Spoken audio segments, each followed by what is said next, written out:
नमस्कार, स्वागत है आपका धीर इंटरवल के यूट्यूब प्लेटफॉर्म पर। भैया जो 1-2 महीने से यूक्रेन और रसिया की बीच झड़प चल रही थी, वो आखिरकार 24 फरवरी 2022 को एक जंग का रूप ले लिया उसने। छिड़ गई। यूक्रेन ने पहले से ही अपनी आम जनता को ट्रेनिंग दे रखी है आर्म्ड फोर्सेस के तहत, और रसिया ने पहले से ही अपने टैंक को तथा सोल्जर्स को सेपरेट एरिया में पीस कीपिंग के नाम से डिप्लॉय कर दिया है। हालात तो पिछले कई महीनों से दोनों देशों में बद से बदतर होते जा रहे थे। 10 नवंबर 2021 को पहली बार खबर आई कि रसिया अपने मिलिट्री सोल्जर्स को यूक्रेन के बॉर्डर पर तैनात कर रहा है। एक और खबर 28 नवंबर 2021 को साफ हो गया कि रसिया के ट्रूप्स यूक्रेन के बॉर्डर पर हैं और ये मिड जनवरी से अर्ली फरवरी तक कभी भी हमलावर हो सकते हैं। यूएस एजेंसी के थ्रू दिसंबर 2021 को यूएस प्रेसिडेंट ने खबर को संज्ञान में लेकर रशियन प्रेसिडेंट को धमकी भरे लहजे में कहा कि उसे सख्त जवाब दिया जाएगा। 8 दिसंबर 2021 यूएस इंटेलिजेंस ने कहा कि 16 फरवरी 2022 को यूक्रेन पर रसिया हमला कर सकता है, लेकिन 16 फरवरी को ऐसा कुछ भी धमाका देखने को नहीं मिला। इस खबर पर रशियन अथॉरिटी ने काफ़ी मजाक बनाया यूएस प्रेसिडेंट का तथा यूएसए का। उसने कहा, अमेरिका कुछ भी बोलता रहता है। एक दिन बाद फेक खबर आई कि रसिया ने सेना वापस बुला ली है। एक्सपर्ट के मुताबिक चाइना के प्रेशर के बाद रसिया ने डिले कर दिया था। 20 फरवरी को चाइना का बीजिंग ओलंपिक खत्म होने वाला था। चाइना नहीं चाहता था कि इसके बीच में कोई भी ऐसी झड़प हो जिससे उसका नाम खराब हो। अगले दिन 21 फरवरी 2022 को पुतिन ने यूक्रेन ने घोषणा की वह डोनेट्स्क और लुहांस्क स्टेट्स को इंडिपेंडेंस मानते हैं, जो कि रेड यूक्रेन के कंट्रोल में न होकर रसियन में आता है। 2014 में डोनेट्स्क व लुहांस्क को यूक्रेन से हुई लड़ाई में बहुत मदद की थी, जैसे मिलिट्री, फाइनेंस, कोविड-19 वैक्सीन व 8 लाख रशियन पासपोर्ट प्रोवाइड कराए थे। यहाँ पर लड़ाई शांत करने व 2015 को मिन्स्क एग्रीमेंट साइन किया। यूक्रेन को इन रीजन स्पेशल स्टेटस प्रोवाइड करना था।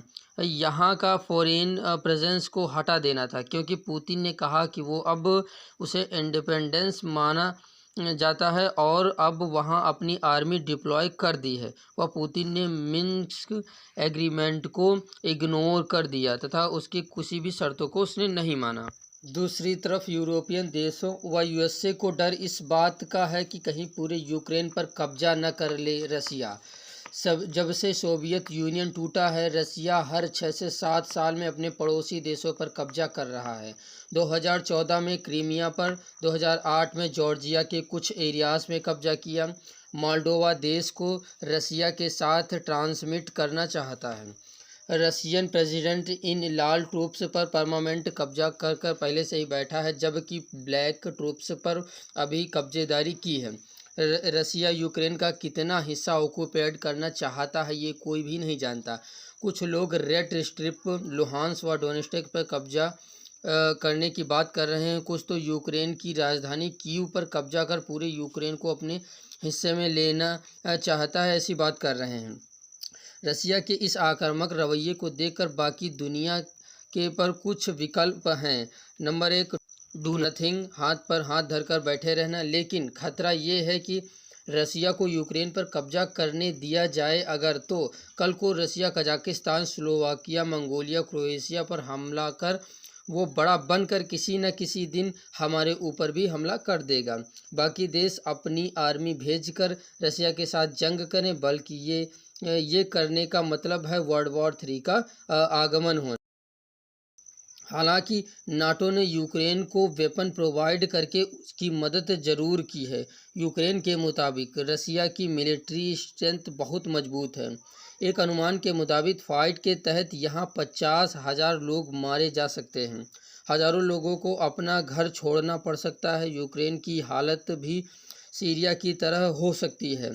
खास यूक्रेन और रशिया के बीच में अगर वर्ल्ड की कोई भी कंट्री इसमें इंटरफेयर करती है तो उसके ऊपर न्यूक्लियर बम से अटैक किया जा सकता है रशियन सरकार।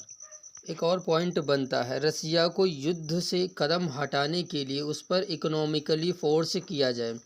यूएस, यूरोप, कनाडा, जापान ने इकोनॉमिक सैंक्शन लगाना शुरू कर दिया है। इन देशों द्वारा रसिया पर, उनकी बैंक व बिलियनियर्स पर किया गया है। जर्मनी ने तो गैस पाइपलाइन सप्लाई ही बंद कर दी है। इकोनॉमिक सैंक्शन होने पर एक्सपोर्ट करने वाले को ज़्यादा नुकसान नहीं होगा एज कम्पेयर टू इम्पोर्ट। हमला यहाँ पर रशियन बैंक व रशियन बिलियनियर्स पर किया गया है। यूके, यूएस, जर्मनी ने तो गैस पाइपलाइन को ही रोक दिया है। इकोनॉमिक सैंक्शन होता है वह अगर किसी देश को अपना सामान बैन करता है तो ये बनाने वाले को ज़्यादा घाटा सहना पड़ता है एज़ कम्पेयर टू खरीदने वाले को। इस रशियन क्राइसिस पर इंडिया को क्या असर पड़ेगा और क्या कदम उठाने चाहिए भारत को?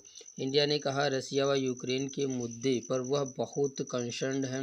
इस स्टेटमेंट में गौर से देखो तो ये नहीं कहा कि कोई जो रसिया कर रहा है वह गलत है, क्योंकि रसिया इंडिया बहुत चीज़ों पर डिपेंड है। रसिया यूक्रेन के युद्ध में इंडिया पर क्या असर पड़ेगा? इमिग्रेट कंसर्न, भारत पहले चाहेगा जो भारतीय यूक्रेन में फंसे हुए हैं उन्हें सेफ करे। 25,000 इंडियन टोटल यूक्रेन में है, जिसमें से 20,000 मेडिसिन से रिलेटेड पढ़ाई कर रहे हैं बच्चे, जबकि इंजीनियरिंग के भी बच्चे उसी में आते हैं। इससे भारतीय माता पिता चिंतित हैं। हालांकि भारत वापसी पर गवर्नमेंट एडवाइजरी जारी की है। मीडियम टर्म कंसर्न, इकोनॉमिक व पेट्रोल प्राइसेस भी बढ़ेंगे, क्योंकि रशिया दुनिया की सेकंड लार्जेस्ट ऑयल प्रोड्यूसर देश है as compare to other country. Almost war होता है तो इंडिया की जनता पर भारी भरकम महंगाई का दंश झेलना पड़ेगा। लॉन्ग टर्म कंसर्न, इंडिया के लिए रशिया की आलोचना करना इतना मुश्किल क्यों है? मिलिट्री डिपेंडेंस, किशोर की एनालिसिस के मुताबिक 2016 से 2020 के बीच करीब 50% आर्म्ड इम्पोर्टेड होते हैं रसिया से। एक रिपोर्ट के मुताबिक 50 से 80% के बीच इंडियन आर्म इक्विपमेंट रसिया ओरिजिन के ही हैं। ये जो पार्टनरशिप है इंडिया रसिया की, और ये भी बढ़ रही है। ऐसा नहीं है कि रसिया बेच रहा है और इंडिया खरीद रहा है। और अब ये दोनों देश ज्वाइंटली रिसर्च भी कर रहे हैं। ब्रह्मोस क्रूज मिसाइल इसका लेटेस्ट उदाहरण है। ब्रह्मोस ये जो 2 नदियों के वेंचर से बना है। ब्रह्मपुत्र इंडिया की और मोस्ट रशिया की है। पर कुछ घंटे पर जो बाइडेन ने सैंक्शन लगा दिया है, जो कि मिलिट्री टाइज हैं, इसका असर इंडिया की मिलिट्री पर भी पड़ेगा। गुरजीत सिंह के अनुसार इन सैंक्शन से डिफेंस सप्लाईज में बहुत मुश्किलें आ सकती हैं। ऐसे सैंक्शन किसी देश में पहली बार नहीं लगे हैं। इससे पहले यूएस ने ईरान पर भी लगाए थे। लास्ट में रसिया की जनता का क्या वो लोग इस इन्वेशन को सपोर्ट करते हैं? इसका उत्तर रशियन न्यूज़ चैनल इस प्रोपोगेंडा से भरे हुए हैं जो अपने लोगों का ब्रेन वॉश कर रहे हैं। उनकी माने तो यूक्रेन वो देश है जो जंग छेड़ना चाहता है उन सेपरेट्स एरियाज़ पर, और रसिया उन्हें बचाने की कोशिश कर रहा है। जबकि पुतिन ने जो ट्रोप्स भेजे हैं वो पीस कीपिंग के नाम पर हैं। पुतिन अपनी जनता से कहता है कि हम जो कर रहे हैं वो शांति बनाए रखने के लिए कर रहे हैं। ये नाटो है और यूक्रेन वाले जो लड़ाई कराने की कोशिश कर रहे हैं।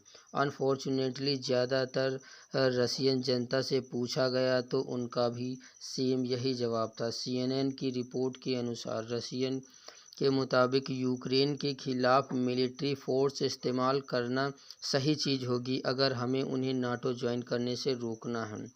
ये सुनकर आप समझ सकते हैं कि ये न्यूज़ चैनल वाले कितने प्रोपोगेंडा से भरे हुए होते हैं, कितना इम्पैक्ट पड़ेगा वहाँ की जनता पर। जब गोदी मीडिया कुछ इस तरह से खबरें चलाता है, जबकि मोदी का दूर दूर तक कोई लेना नहीं है, लेकिन ज़बरदस्ती इन्हें इंक्लूड करना है कि तारीफ़ होती है और इनकी नॉन स्टॉप लोग इससे प्रभावित भी हो जाते हैं।